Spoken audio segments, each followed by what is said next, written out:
friends, welcome back to Talk and another session of WebLogic Server Administration. In this session, we are going to learn about the high availability concept. Okay, and there are a lot of terms that is specifically related with the high availability.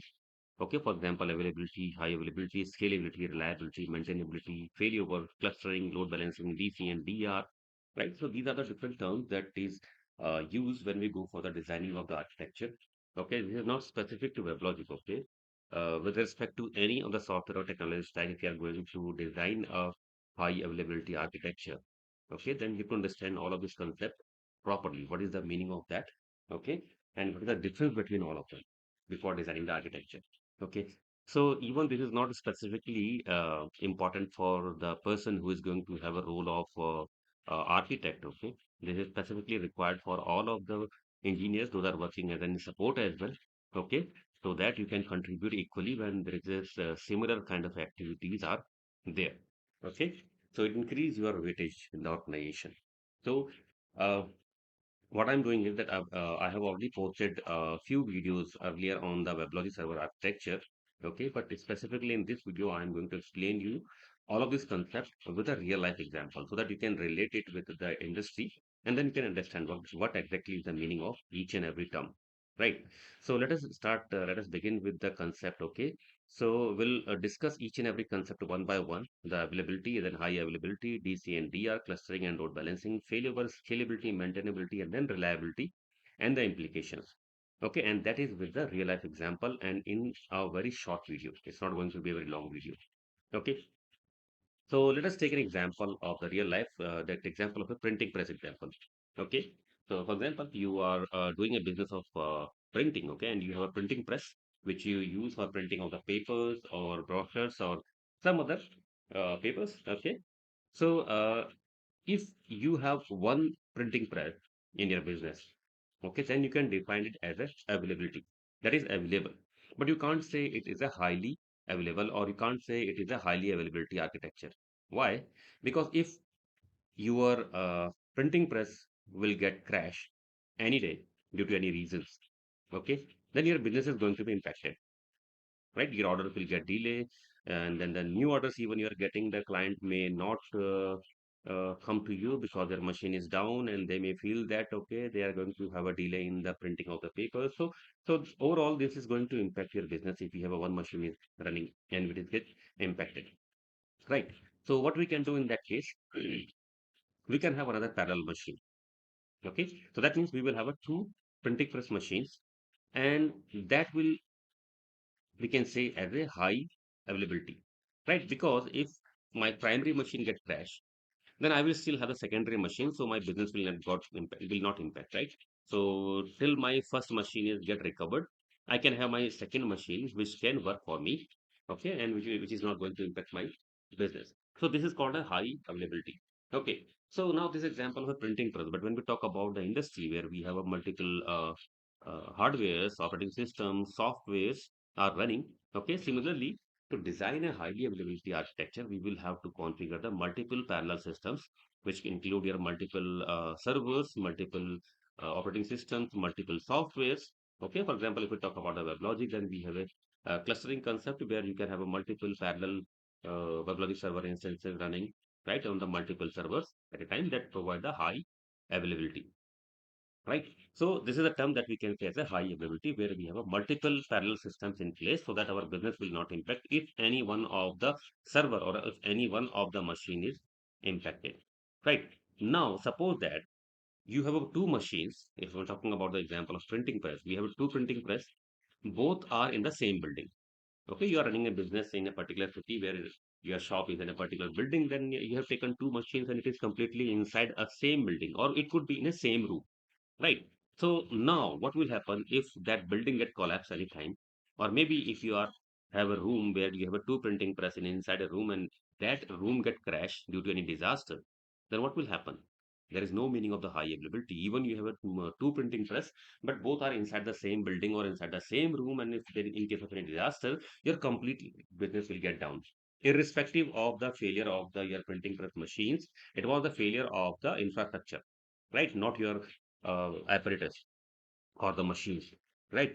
So in that case, what we can do, we are saying that we have two printing press machines, but we would like to make it more highly availability.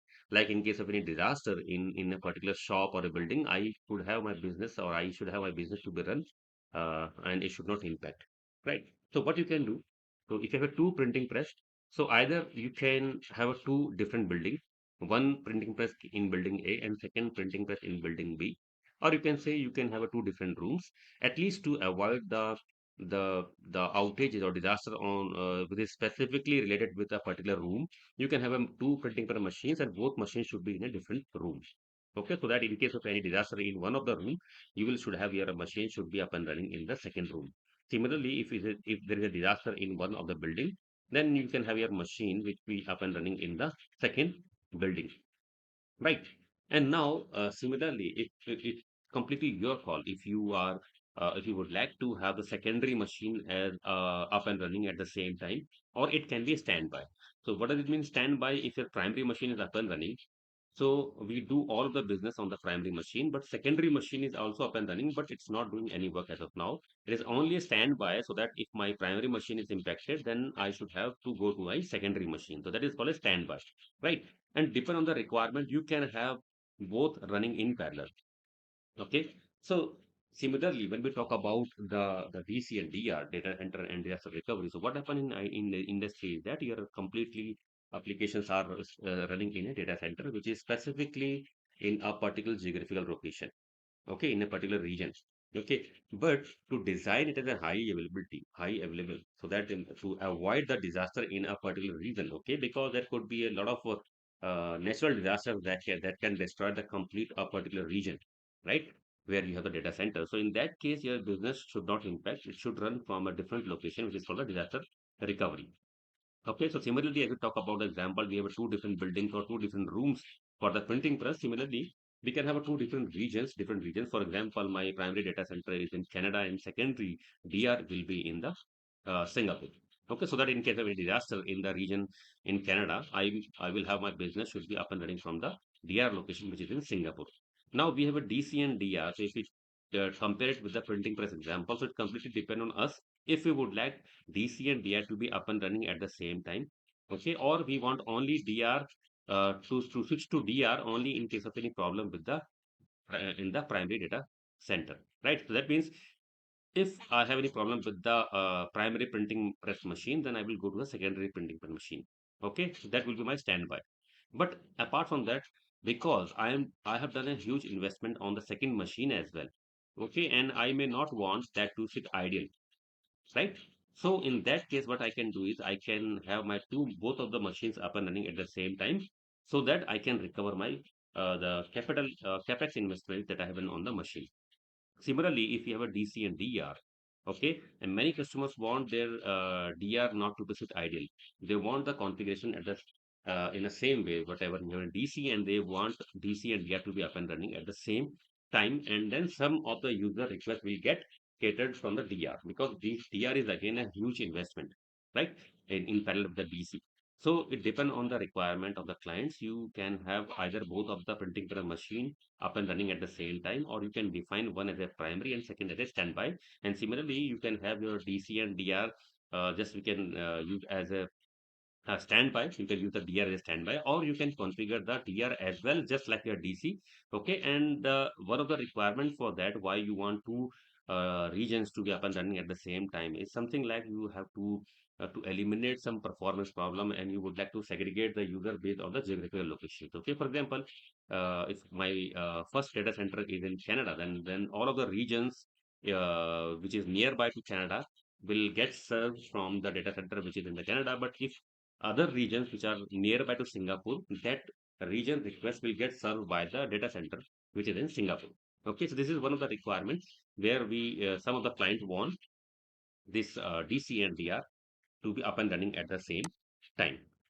Okay, so this is an DC and DR, right? And now if suppose that we our so both of machines are up and running. If I talk about the printing press, okay, then I'm getting certain papers to be get printed.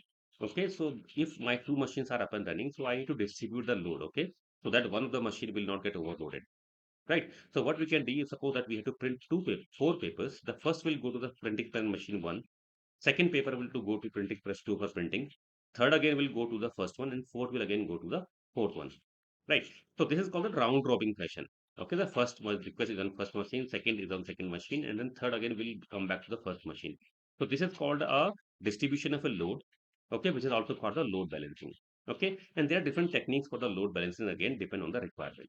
Okay, for example, your secondary machine could be of less capacity.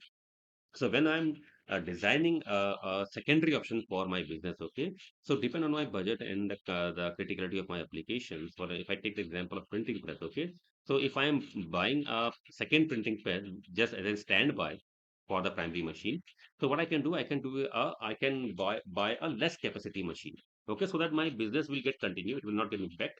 Orders may face some delay because the capacity is less, but my business will not get impacted. Right. So until and unless my primary machine will up and running, I will run it on the secondary machine. So my investment will be less on the secondary machine. Similarly, if you have a data center DC and DR, and if you are building a DR, then you don't need to replicate the DR exactly as the same configurations of a DC. What you can do, your DR will have a half capacity of DC. This is a very generic configuration that the industries follow, that the DR is configured with the half capacity of the DC. However, for some clients, you may see that DR will also be as a full capacity of a DC. That is completely depend on the requirement of the client and the budget of the client. But most of the time, you will see the DR will be of half of the capacity. So what will happen in that case? If my DC is there, my DR is there, and DR is of half capacity, and I would like both to be up and running at the same time.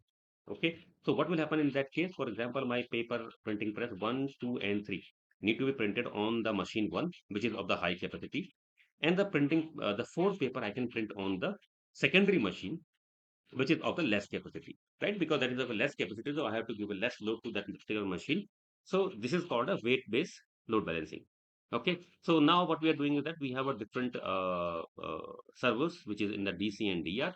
Okay, or maybe you have multiple softwares running inside a particular DC, and then you have to make a load balancing between all of them. Then we can use a load balancing weight base, and few more algorithms are there, but this concept is specifically related to the clustering and load balancing.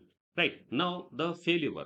So now again, if you take the example of a printing press, so if my first printing press machine gets crashed, I have my secondary machine. I know I have a secondary machine which is a standby, which will come in picture when the primary machine will crash.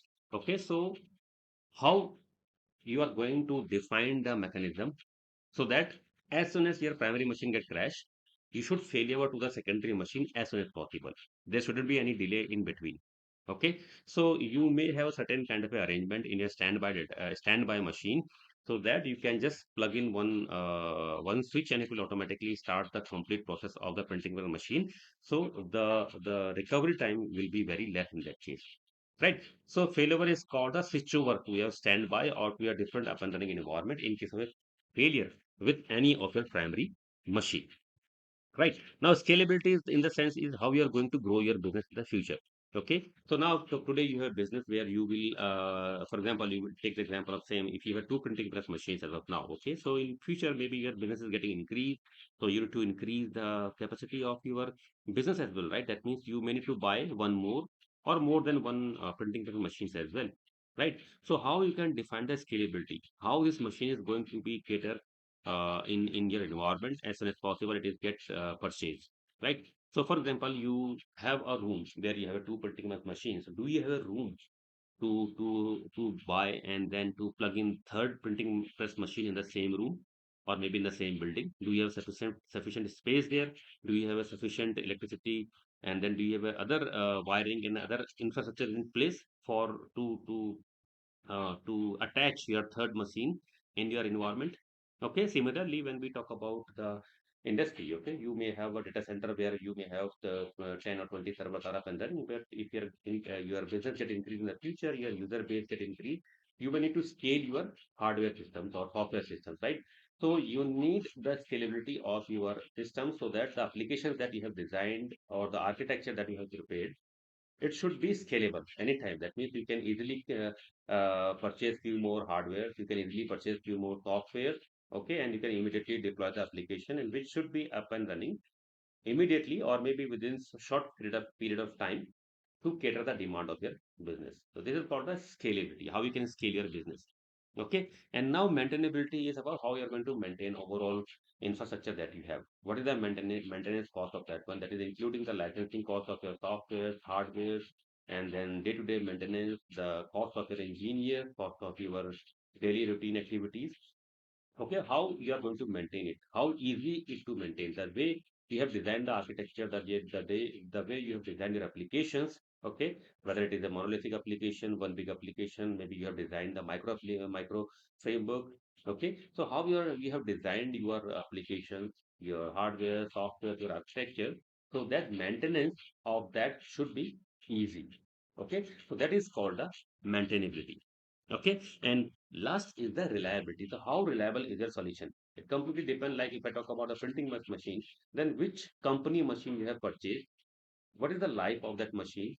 How frequently the maintenance of that machine is required? How is the quality of the paper that is getting printed? Right. So these are certain things that you need to maintain in terms of the reliability. And similarly, when we are in an industry, that we need to look about the hardware vendors, we have to look for the software vendors, the quality of the hardware that you have purchased, and then the maintainability of your software, how frequently it need to be upgraded, how frequently it need to be patched. Okay, what is the downtime for that one? Okay, so there are a lot of things that you have to take in your mind, which is completely different on the reliability. How reliable is your solution? So this is called the reliability. And the last, which is called the implication. So what is the implications of all of this? Is about the cost, right? So if we are moving from availability towards the high availability, DCDR, clustering and load balancing, failover, scalability, maintainability, reliability, that means it will come with a cost. You have to incur a cost because you are going to build a resilient solution, okay, where you have to do a lot of investments. Okay, so this is all about the concept of the high availability, and this is specifically required when you are going for the designing of an architecture, not specific to WebLogic, for any of the software or applications. Thank you.